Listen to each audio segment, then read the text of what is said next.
사도행전 10장 44절에서 48절입니다. 베드로가 이런 말을 하고 있을 때에 그 말을 듣는 모든 사람에게 성령이 내리셨다. 할례를 받은 사람들 가운데서 믿게 된 사람으로서 베드로와 함께 온 사람들은 이방 사람들에게도 성령을 선물로 부어주신 사실에 놀랐다. 그들은 이방 사람들이 방언으로 말하는 것과 하나님을 높이 찬양하는 것을 들었기 때문이다. 그때에 베드로가 말하였다. 이 사람들도 우리와 마찬가지로 성령을 받았으니 이들에게 물로 세례를 주는 일을 누가 막을 수 있겠습니까? 그런 다음에 그는 그들에게 명해서 예수 그리스도의 이름으로 세례를 받게 하였다. 그들은 베드로에게 며칠 더 머물기를 청하였다. 아멘. 44절에 베드로가 이런 말을 하고 있을 때에 그 말을 듣는 모든 사람에게 성령이 내리셨다고 했습니다. 예수님을 믿어서 중생하여 예수 믿는 사람으로 다시 태어나서 죄를 용서받을 때에 성령이 임했습니다. 오순절, 이방인의 오순절입니다. 이방인들이 성령 세례를 받았습니다. 하나님은 살아계십니다. 예수신앙은 산 종교입니다. 예수님을 믿는 자에게 성령을 주시겠다고 약속하셨습니다. 그 약속대로 성령을 주셨습니다. 베드로의 설교에 대해서 성령께서 그 말이 맞다고 결제하시는 것과 같습니다. 성령님은 하나님의 일꾼과 함께 일하십니다. 하나님 말씀을 들을 때에 성령께서 임하십니다. 성령 세례를 주는 것은 성령께서 하시는 일입니다. 사람이 결정하는 일이 아닙니다. 성령 하나님께서 하신 일을 두고서 사람이 잘했니, 못했니 할 수 없습니다. 설교를 듣고 있던 고넬료와 그의 친지들은 이방인이었습니다. 할례를 받지 않은 자들이었습니다. 예수 그리스도의 이름으로 세례를 받지도 않은 자들이었습니다. 오직 예수 그리스도가 부활하셔서 심판주가 되시고 구원자이심을 믿음으로 성령 세례를 받았습니다. 오늘날도 동일하게 믿는 자들에게 성령이 임하십니다. 오늘날도 세례받지 않은 새신자라도 예수님을 심판주와 구원자로 부활하신 하나님으로 믿을 때에 성령을 받을 수 있습니다. 우리 주위에 있는 다른 사람들도 성령 세례를 받도록 예수님을 증거해야 합니다. 45절에 할례를 받은 사람들 가운데서 믿게 된 사람으로서 베드로와 함께 온 사람들은 이방 사람들에게도 성령을 선물로 부어주신 사실에 놀랐다고 했습니다. 할례 받지 않은 이방인도 하나님의 백성이 된다고 하는 사실에 놀랐습니다. 베드로 자신까지도 놀랐을 것입니다.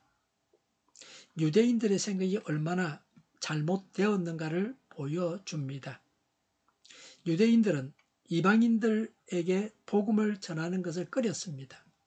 이방인들이 예수님을 믿고 복음을 받아들여도 성령 세례를 받을 것이라고는 상상도 하지 못했습니다. 유대인들이 성령 세례 받은 것은 유대인이라 받은 것이고 이방인들은 성령 세례를 받지 못할 것이라고 생각한 것 같습니다. 하나님의 뜻과는 다른 사람의 고정관념은 버려야 합니다. 이런 고정관념은 불행의 씨앗입니다.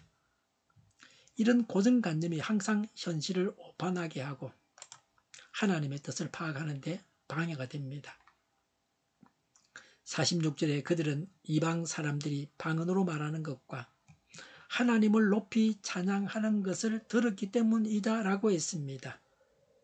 성령 세례를 받은 자들에게 나타나는 것을 두 가지로 말하고 있습니다. 이런 현상이 나타나는 것을 보고 이들이 성령 세례를 받은 줄 알았습니다. 첫 번째는 방언을 말했습니다. 이상한 소리를 한다고 할까요? 성령께서 방언을 주셔서 기도할 때 이상한 소리가 나는 겁니다. 때로는 방언이 다른 나라 말이 되기도 합니다. 그러나 반드시 그런 것은 아닙니다.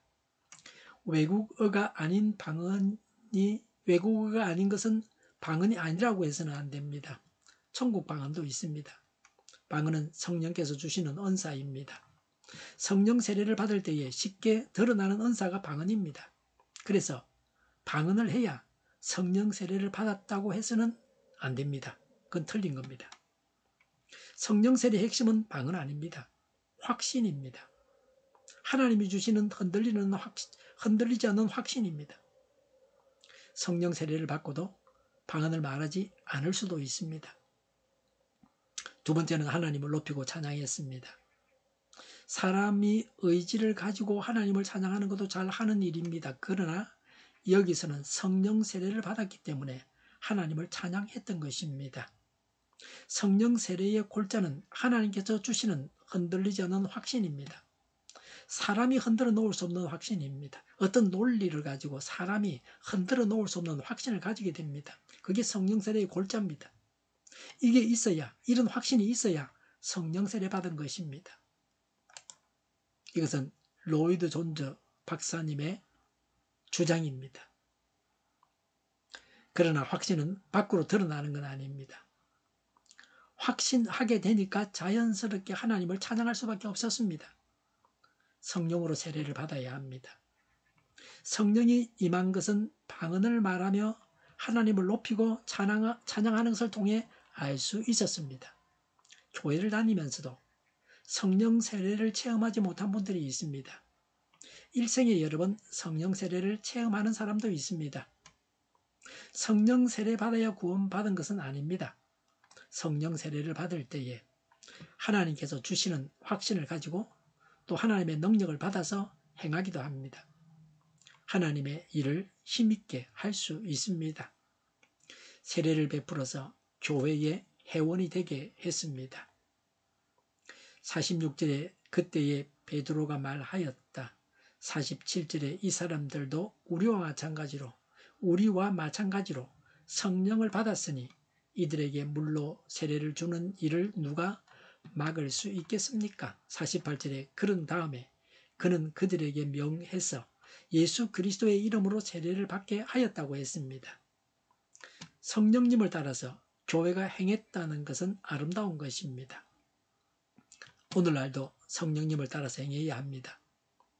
교회가 중시해야 하는 것은 전통이나 제도가 아니라 하나님의 뜻입니다. 교회는 성령 하나님을 따라서 행해야 합니다.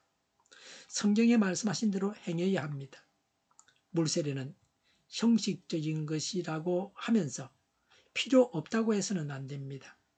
마태복음 28장 19절에서 예수님은 세례를 주라고 명령하셨습니다. 그래서 교회에서 세례를 주어야 합니다. 믿는 자들에게 세례를 베풀어야 합니다. 물세례를 받고 성령 세례도 헌모하여 받아야 합니다. 물과 성령으로 세례를 받아야 합니다. 43절에서 베드로는 예수님을 믿는 사람은 누구든지 예수님의 이름으로 제사함을 받는다고 했습니다. 베드로가 설교한 구원의 원리가 즉시 적용되고 이루어지는 놀라운 현장이었습니다. 하나님을 믿는 자들은 세례를 받아야 합니다. 교회의 회원의 한 사람이라는 것을 드러내기 위해서 물세례를 받아야 합니다. 그리고 성령 세례를 받아서 확신 가운데 능력 있고 열매 맺는 신앙생활을 해야 합니다. 오늘 우리도 성령 세례를 사모하고 받아야 합니다. 그래서 견고하게 확신하며 능력 있는 그리스도인이 되어야 합니다. 기도하겠습니다. 성령 세례 받고 증거해서 구원받는 자들이 늘어나게 하옵소서. 이적 단체들과 적가 통일로 나아가게 하는 자들이 없게 하옵소서. 이 땅에 다시는 전쟁이 일어나지 않게 하옵소서. 적화 통일되지 않게 하옵소서. 자유민주 국가로 전쟁이 아닌 평화롭게 통일을 이루게 하여 주시옵소서. 성경을 대적하는 자가 없어지게 하여 주시옵소서. 하나님을 대적하는 법과 있어서는 안 될 법을 만들지 않게 하옵소서. 있어야 할 법을 폐기하지 않게 하옵소서. 교회가 하나가 되어서 하나님을 대적하는 자들을 지지하지 않게 하옵소서. 개혁이 제대로 개혁이 되게 하시며 후퇴하는 것이 되지 않게 하여 주시옵소서. 교회가 분열되지 않고 하나가 되게 하여 주시옵소서. 교회가 한 목소리를 내게 하옵소서. 전쟁이 그치고 평화가 오게 하여 주시옵소서. 모두가 그리스도를 믿고 하나님이 주관하시는 나라가 되게 하옵소서. 모든 악한 것들이 드러나고 제거되게 하옵소서. 정의가 강물처럼 흘러가게 하여 주시옵소서. 정의로운 판결이 내려지게 하옵소서. 정책 판결하는 자들과 악한 판결하는 자, 재판을 지연시키는 자들이 사라지게 하옵소서. 재판을 지연시키는 악법이 폐기되게 하옵소서. 법원이 정의롭게 하옵소서. 언론이 공정하게 하옵소서. 일하는 자들이 정당한 대우를 받게 하옵소서. 놀고 먹는 자가 없게 하여 주시옵소서. 일을 만드는 자가 아니고 일을 하는 자가 되게 하옵소서. 파업과 시비가 그치게 하옵소서. 나라를 망하게 하는 모든 규제들이 사라지게 하옵소서. 눈먼 지도자, 악한 지도자, 어리석은 지도자, 자기 배만 불리는 지도자, 나라를 망하게 하는 지도자가 사라지게 하옵소서. 앞을 보고 선악에서 분별해 살고 앞길을 제시하고 섬기는 지도자만 있게 하여 주시옵소서. 하나님께서 주신 건세로 섬기는 자가 강해지게 하옵소서. 지도자들과 이 백성들에게 선한 것을 분별하는 지혜를 주옵소서. 나아갈 길을 알게 하시고 취할 것과 버릴 것을 알고 행하여 흥하게 하옵소서. 적절한 때 고칠 것을 고치게 하옵소서. 업무 방해가 없게 하시고 업무에 충실하게 하옵소서. 쓰레기 더미를 지지 말고 성경에서 본물을 찾게 하옵소서. 기도하는 기쁨, 응답받는 기쁨, 성도들이 모여서 교제하는 기쁨, 말씀해 주는 기쁨, 예배드리는 기쁨을 누리게 하여 주시옵소서. 인터넷 교회와 살리는 교회가 만구는 집하게 하여 주시옵소서. 저희의 간절한 간구에 응답하여 주시옵소서. 예수 이름으로 명하노니 모든 병만은 물러가고 몸의 모든 부분으로 온전하게 될지어다. 신유의 기적을 베푸셔서 지금도 저희의 질병을 고쳐 주시옵소서. 병중에 있는 모든 자들을 고치시고 온전케 하여 주시옵소서. 저희와 교회와 이 나라의 민족을 불쌍히 여겨 주시옵소서. 하나님께서 기뻐하시는 교회와 나라가 되게 하시며 경제가 나아지고 경상 유지하고 무역 수지 흑자를 유지하게 하시며 출산율이 올라가고 출산의 기쁨을 누리게 하여 주시옵소서. 가공의 뷰티리 건강하게 하는 먹을거리가 되게 하시며 늘 맑은 공기를 마실 수 있게 하여 주시옵소서. 과일과 채소 원료가 이게 안정되게 하옵소서. 의료의 문제들이 해결되게 하옵소서. 의대와 병원들이 정상화되게 하여 주시옵소서. 사람의 필요한 일꾼들도 모자라지 않고 넉넉하게 하옵소서. 청인들 앞길이 열리고 합계의 영광을 누리게 하옵소서. 우리나라와 전세계가 막 정정국이 되게 하시며 국가와 지방정부부채, 한정가가 송사부채, 가계부채, 기업부채, 각종 부채를 다 갚게 하옵소서. 자주공급이 원활하게 하옵소서. 부정선거 시비가 없는 제도가 만들어지게 하옵소서. 선관위 법관의 결합이 바로 철폐되게 하옵소서. 상권 분립이 무너지지 않게 하옵소서. 한 사람이 모든 권력을 가지고 장기 집권하는 어떤 독재도 막아주옵소서. 오늘도 차고 넘치는 복된 삶을 살게 하여 주시옵소서. 감사와 찬양을 주님께 돌려드리며 예수님의 이름으로 기도하옵나이다. 아멘.